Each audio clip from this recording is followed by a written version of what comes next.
Welcome to Talk of the Town, proudly brought to you by Uniquely Nelson. I'm your host, Chris Butler, and with me, Simon Duffy, General Manager of Uniquely Nelson. Nice to see you here again, mate. Today, we're coming to you from Chelsea Park Motor Lodge. Nice surroundings, nice, probably stay the day here, I think. Joining us today is Alex and Justin Wallington. Yes. Hello, how are you? Yeah. The owners of A-Temp. Yes. We have met before because we wrote an article on you, so we are familiar, but there's others that are not so familiar with your story, so it'd be great to have you here and share your story. First of all, can you tell us a little bit about your background? First of all, where you're from, but also perhaps where you ended up, and of course, how'd you meet? You can go first. Well, you can then do the corrections. Yeah, that's right.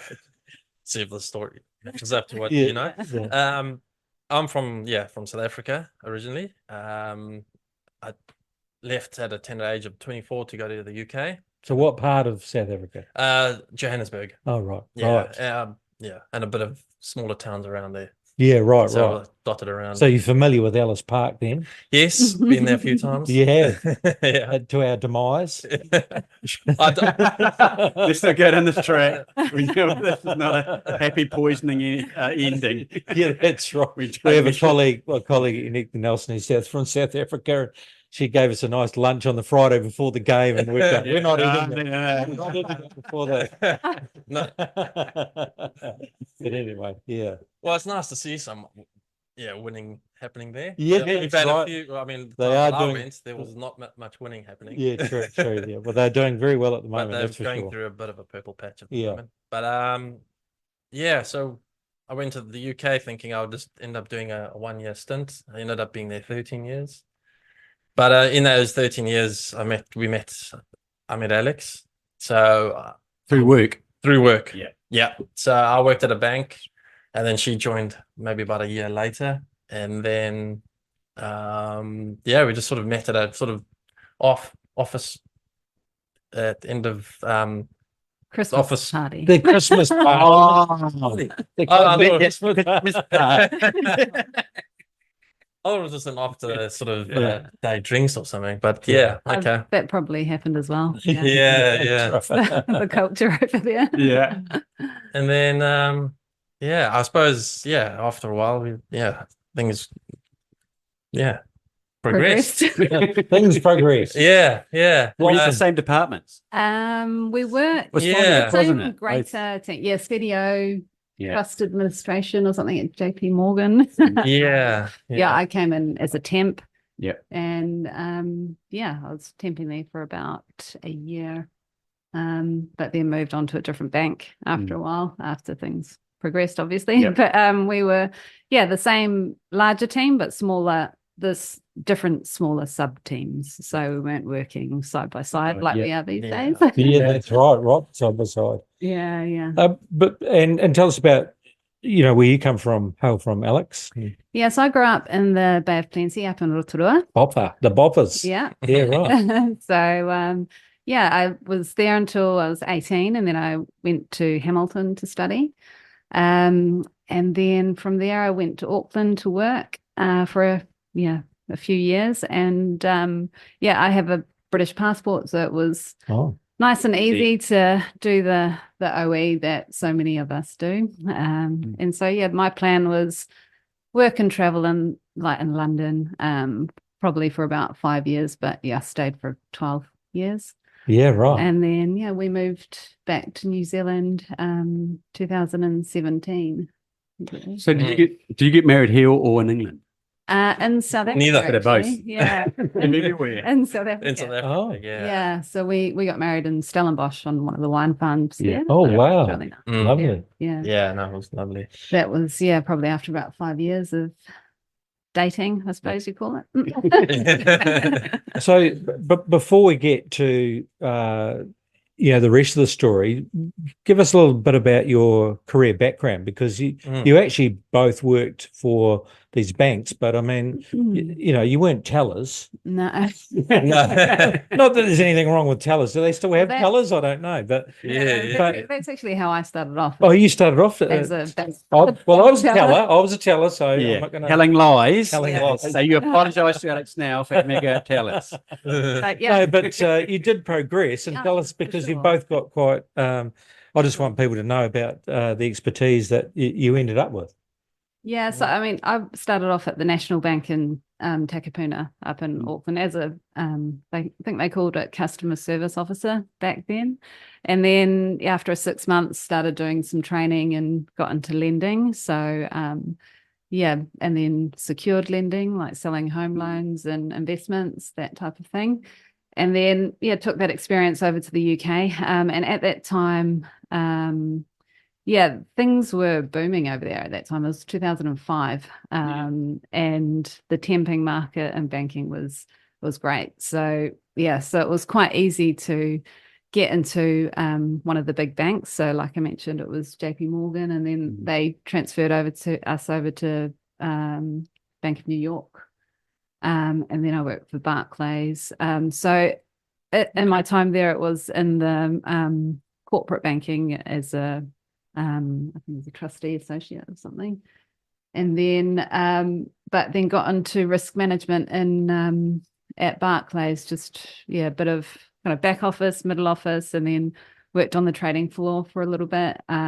So yeah, just working your way through. Yeah, and a little bit of reporting as well, which risk reporting, which I think comes in quite handy in what we're doing now, just in terms of handling the data and how to portray it. So yeah, it was an amazing experience.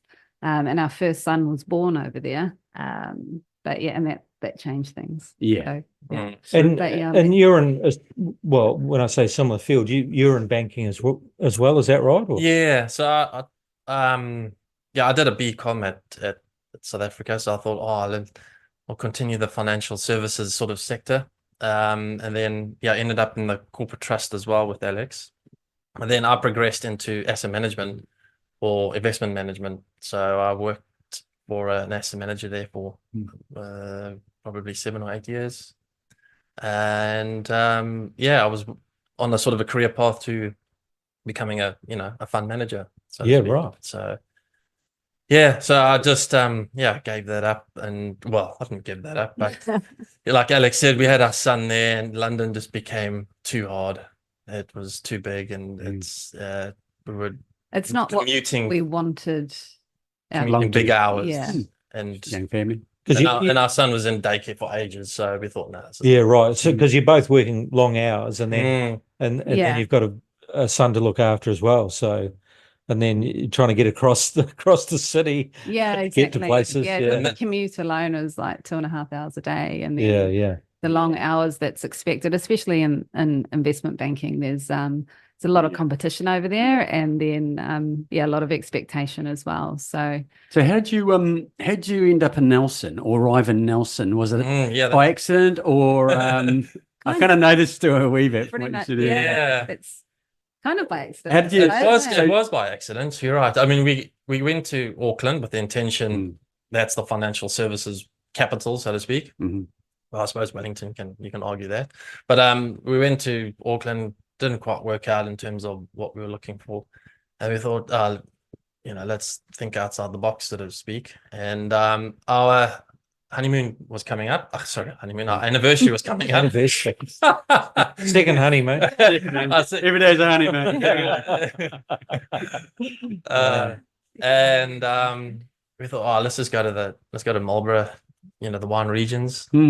But we flew into Nelson, and we hadn't been to Nelson, and we went, this is actually all right. It's pretty neat. Yeah. And it was a rubbish day that day. It was grey, raining. Yeah. You could barely see, 2 cars in front of you. It was that bad.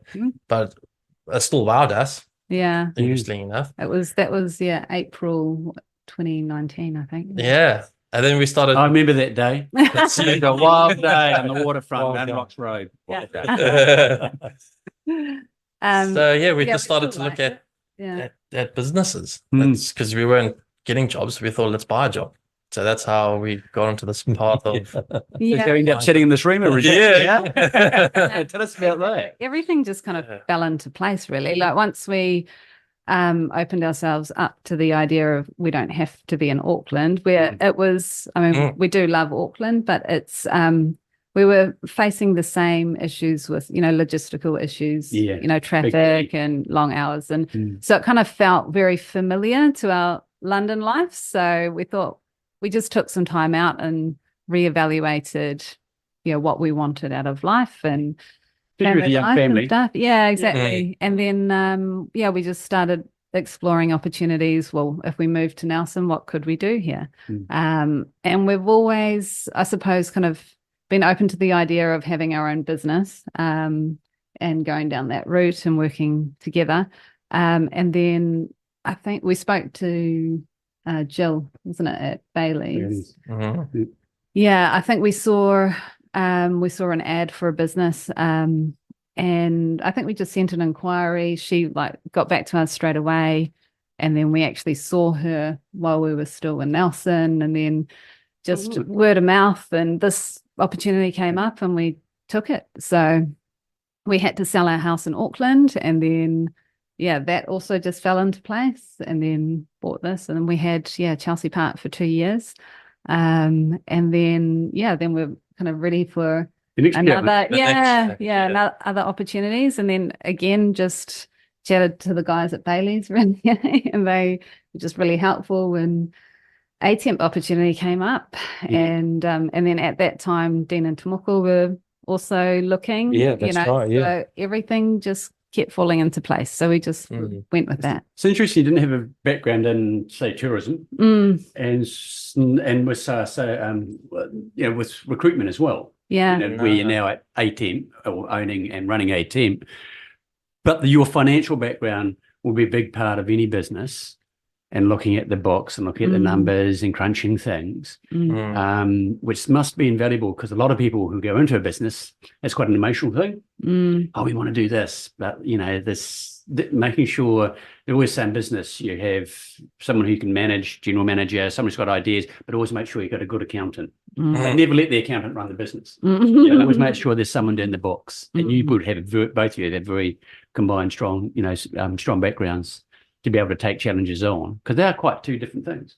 Yeah, they are. I mean, we did a lot of traveling in the UK and Europe, and so I guess we just drew on our experience as travelers, and kind of put that into place in our time at Chelsea Park in terms of what is a traveler looking for, how do people book, that type of thing. So there's all these little transferable things that you can take from your own personal experience, not just from work, but life. And then the same with recruitment. As I mentioned, I started out as a temp, so over in the UK. So I had some idea of how it worked over there. How it works over here is a bit different, but again, there's all sorts of transferable skills that you can.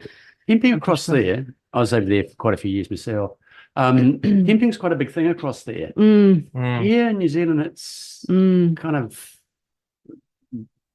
I think over here, maybe people like the job security. Over in London, because it's such a massive place, there's transit. People are always kind of looking to move on. There is a lot of movement. There's a lot of opportunities. So you do feel quite safe as a temp, and the contracting rates as a temp are quite attractive. Yeah, but then also I went permanent with Barclays after about a year or 18 months, and they also have really good packages that way. So I mean, depends what you're looking for. Certain things might be good at certain times in your life, and you just change and adapt and stuff. So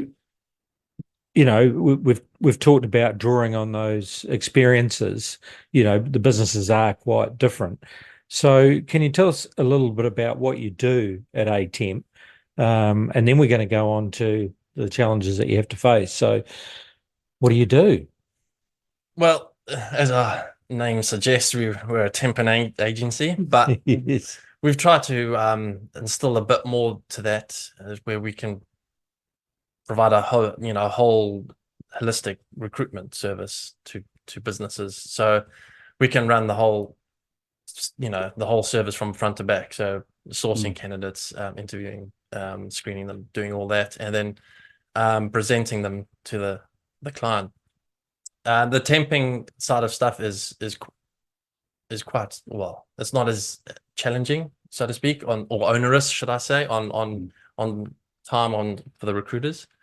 So generally, it's just a labourer down at the port, as long as they've got arms and legs and can withstand, long periods of time doing lots of hard labour, then that's it. Yeah. But you kind of source a financial accountant, for example, there's a bit more to it. Yep. Yeah. So, and it's just, that's the service that we offer. And we're looking to always offer more. Expand. And did you find when you first took the business on that there was a particular niche, and now you've found other niches, and do those niches change depending on the market, or? Yeah, I think when we took on it was quite sort of plain Jane, the company, in terms of what they offered. It sort of was just hard labourers, really. So it's more sort of blue collar type. Blue collar, yeah, exactly. Right. And we've tried to introduce more white collar stuff. So we're trying to get into the admin space. It's a bit slow there, but our biggest sort of success has been the healthcare sector. Oh. So we took on a whole new recruiter. She came with that background, and we just let her run with it. And it's a bit, she's done well. And it's a bit tricky in trying to convert those clients' minds to take us on, because they've been doing something for so long. Why do we need you now? So it tends to be more in-house, and you're saying to them, well, if you did outsource, these are the benefits, and the benefits of doing that. So a benefit of using you guys, tell us about that. It comes with a consultant that's always there. There's always there at your disposal, really. Yeah. And it takes the place of someone internally using their resources, because if you have someone like an internal HR person or recruiter, that's a resource, that's an FTE or one or whatever it is. So we're taking that on, and we're providing you the service of staff. And the other process is the employment process, isn't it? So the vetting of potential staff, and so a lot of that work you guys do up front. The pre-employment checks. We cover all of that. And it frees up time for the client, for the the business owner. I mean, is their time better spent doing their craft, what they're an expert in, their expertise, to bring in revenue, and then outsource to us the staffing side of things. So it kind of makes sense. It is a change in mindset for some people, but we've got so many success stories with our clients that we have at the moment where it works really well. Doesn't have to be all the time. It's when they need it. And you've recently gone through, well, not recently, but not so long ago, went through a bit of a rebrand. You were in there with the big A. And you've expanded into Marlborough. Well, we always had Marlborough when we took over. Marlborough's always been there, but it's been a bit challenging market for Marlborough. Different from Nelson. It's it's a bit smaller a lot and more challenging, different kind of industries. So more viticulture. I mean, viticulture. It's about all viticulture, isn't it? Exactly. It's a lot of viticulture, and they tend to source their staff in a different way. Right. Aquaculture growing in that area, Marlborough Sounds and mussels and that kind of thing. So is that right? So you delve into that a little bit, or not? So we do have one of our clients is based Havelock, so we do have staff that have been there. And basically in the temping field, obviously you supporting them with casual staff, but also does that then turn into full-time employment for people? So can do, it does act as a conduit as well for that. Absolutely. So I mean, sometimes it might be a temp to perm placement, or it might be a permanent placement straight away. We have some clients that also like to trial staff through us as well. So so it gives them a little bit more confidence and peace of mind, so they can run someone through us for a while, and then once they're happy, then they can go through the permanent and process. so, if you come across, someone approaches you and say, look, like for instance, a friend of mine who's actually an engineering designer, was doing big mining plans and machinery and all of that, has just basically downsized and a redundancy recently through a building company, and then went through a bit of a health scare, and now is saying, there's more to life, and I'm going to become a truck driver. And he's late 50s.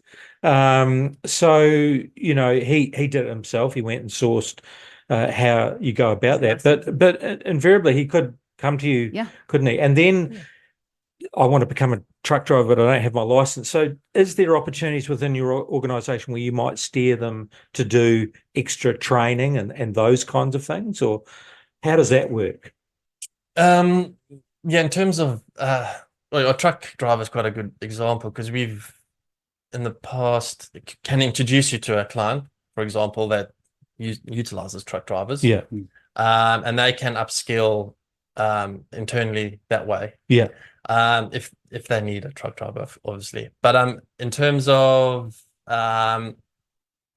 us helping them fund their training, we do it, very on select cases. Right.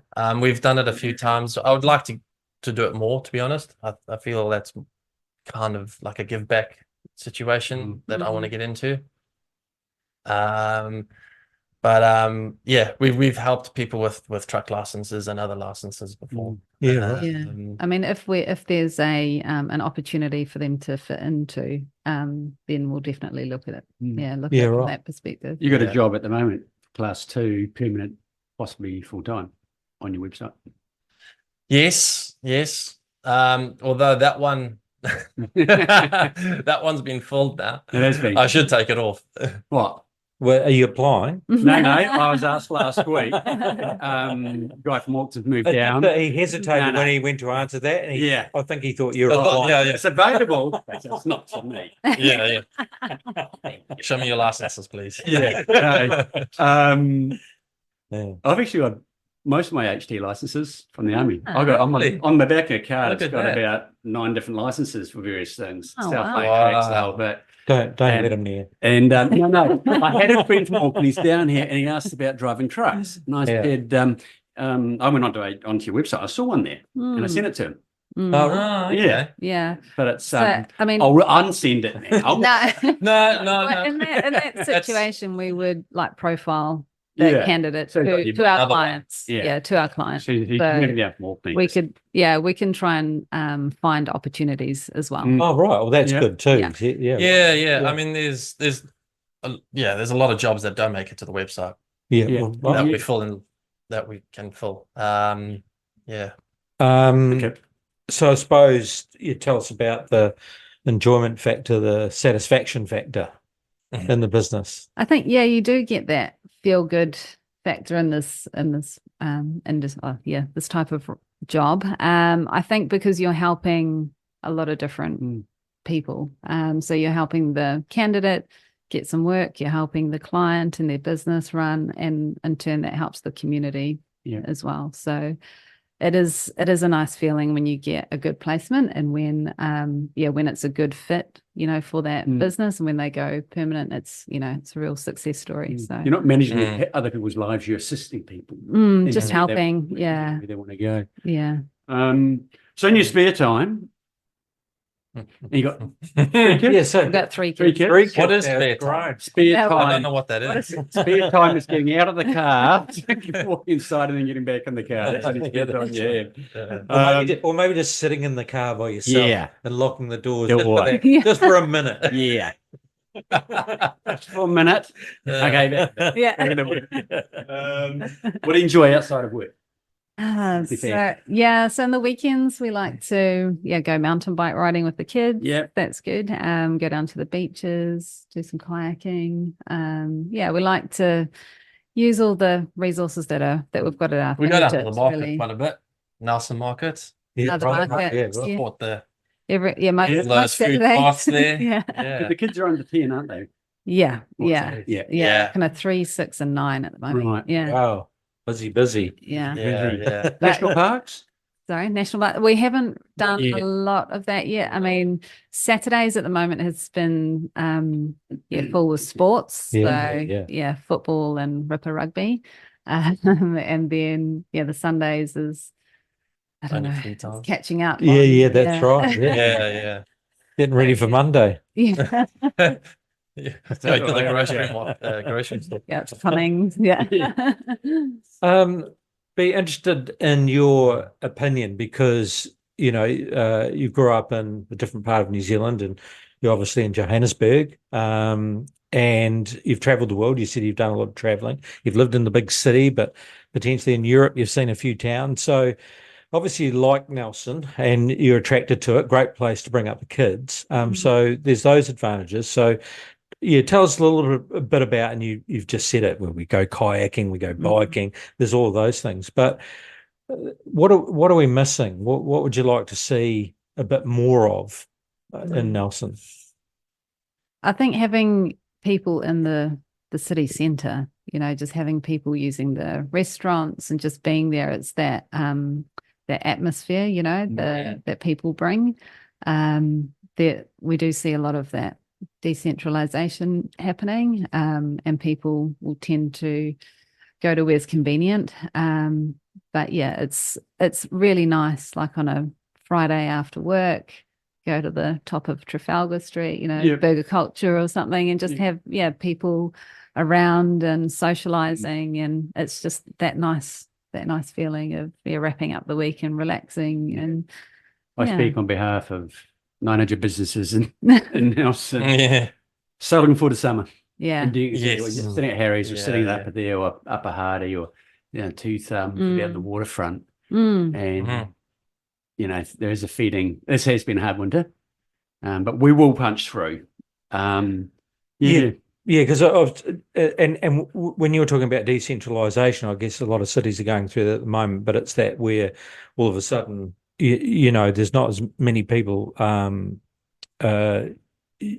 town at any one time. Obviously, Saturday mornings are busy, but during the week, sometimes a bit sparse. But I lived some time in Fremantle and a lot of inner city living, and cafes open really late. So are you talking about that kind of thing? That we need to be encouraged. And Yeah. And it is, I guess it's a bit tricky with the population size of New Zealand. It is so small, so it can feel a bit bare, sometimes. But yeah, I guess just encouraging people to get out and about and socialize and make use of the facilities that are available and the businesses that are there, so. The event side. I mean, you think top of South Island, between here and Christchurch, there's nothing that can offer a huge rugby field. 5 theatres, 2 or 3 big ones and some smaller ones. The variety and hospitality, not just in how many we've got, but different cultures from all around the world. The boutique shopping. I don't know, Nelson's. There's a lot of galleries in Nelson as well. Oh, The yeah, whole there arts is. and crafts The section. arts and culture is really great. A bit more. I like the murals that you see all around town. Yeah, the art walks. So there's a few walls that could be painted. Painted a bit more. But I quite like that. Yeah, it gives it a bit of more color. And there's a new art strategy that's been put together, and some people have been commissioned to look at because Nelson was known as the art capital of Aotearoa, and where that can be revisited. It's there, but we just need to. We can't sit on our laurels in the 60s, 70s, 80s, and 90s. People talk about a lot of pottery, a lot of this, a lot of jewelry. It's there, but we need to bring that right to the front collectively, not individually. And letting the All Blacks win helps the economy. Yeah. Keep that in mind. Just keep that in mind if you're talking to anyone back home. Yeah. Yeah, I got rusty on speed dial, so I'll Oh, good, good. Yeah, mate. Just give us one. Just give us one, and our economy will go like that. Not that last game, Saturday, the one before. I think I lost a stone and a half. Yeah, I was like, yeah. no, it was just so, that was a brilliant game. You guys deserved to win. Yeah. And I did text someone about halfway through to another South African friend at work and went, we're sitting around some tissues now for you and David. And he saw him, and you could use them on your team as well because they're a bit soft. So these are soft tissues. Oh, And about 25 minutes later, I'm unsending his phone. That's right. It's still been unsent. He said, "Oh, did you say those to congratulate me and you took it away?" I went, "Yeah." Yeah, that's right. But that was a brilliant game. Yeah, fantastic. All right. Well, All right. look, thank you very much for coming in and telling us about your background. Yeah, certainly a different lifestyle to London and the banking, banking corporate careers that you're having, but quite exciting though, eh? Yeah. You know, to get It's- stuck into something different. Yeah, Yeah. definitely. Mm. Yeah, being able to make our own decisions with the business. Yeah. and, yeah, it's really awesome. So, Yeah, and with this business, actually, with recruitment, you're actually getting right in there with the community because you get Yeah, all these yeah, people yeah. walking through the door, all walks of life, and Mhm. just hearing their story and where they are, you know, what's come to be to where they are right now, and then getting stuck in at the client side. You know, we go right in and Mm, see what's happening on the ground, and they give us a tour, and that's also good. mm. Yeah, yeah. you get And stuck. see, recent recruitment, Val Smith is you on the team. Yeah. Yeah. So Yeah. your bowls will improve. Yeah. Yes. Yeah. Yeah. But she knows quite a lot of people around town, so Yeah. great recruitment there. Yeah. Strategic. No. Strategic, that's right. Get on the inside. That's right. That's good. I do have a question. There's a rumor going around town that you both play golf. That's not true, is it? Us two. Yeah. Play golf. I mean, I play. No, golf. you don't. No. You don't play golf, do Not you? me. No. Good. I mean, No. you've played golf. I play golf. I can't call myself a golfer, Yeah, no. I but I don't think I've played. yeah. No, that's good. No. It's who's a bit of a- spreading these rumors? I have some friends and they're into golf, and I'll be driving along and they'll wind down the windows and go, golf balls. And then they tell me other people who have been playing golf. And so it's become a thing after about a year. All they do is just to wind me up because I'm not into golf at all. It's become something that was really nothing to now, golf. So I just see who plays golf And who doesn't? and who doesn't. And If that's you who play we golf, say- I'm going to talk to you ever again. Yeah. That's who he socializes with. Yeah. That's right. This game. I've let Nelson's sort of golden or the jewel of Nelson's mountain bike influence me. So Yeah, well, I that's do right. more- That's right. I go up Codgers Yeah. quite a Yeah, bit yeah, and yeah. enjoy that. I mean, I've never done that sort of stuff before, Mm. and it's just awesome having that on your doorstep. And you do running. Yeah. I do a bit of Running around. I try running. Yeah. Centre of New Zealand. Yeah, run up centre of New Really do Zealand, that. which is great. Yeah, Jeez. I love that. I walked out there the other day and almost killed me. Yeah. Oh, yeah. There's lots to do around the place, isn't there? It's that's one Yeah, the advantage of special Nelson, place. that's for sure. Mm. All right. Thank you very much for coming in. Really appreciate it. And keep up the good work. Cool. Thanks for Yeah, no, having us. thank you. Heartfelt thanks to Alex and Justin. You can find this podcast along with others at Uniquely Nelson and Talk Nelson, and also on Spotify, both on Talk Nelson and Uniquely Nelson. And thanks for tuning in. Don't forget to join us next time for more from Talk of the Town. This is Chris Butler and Simon Duffy signing off. Until next time, Nelson. Say uniquely again. Say temporarily. Permanently. Just permanently, hey?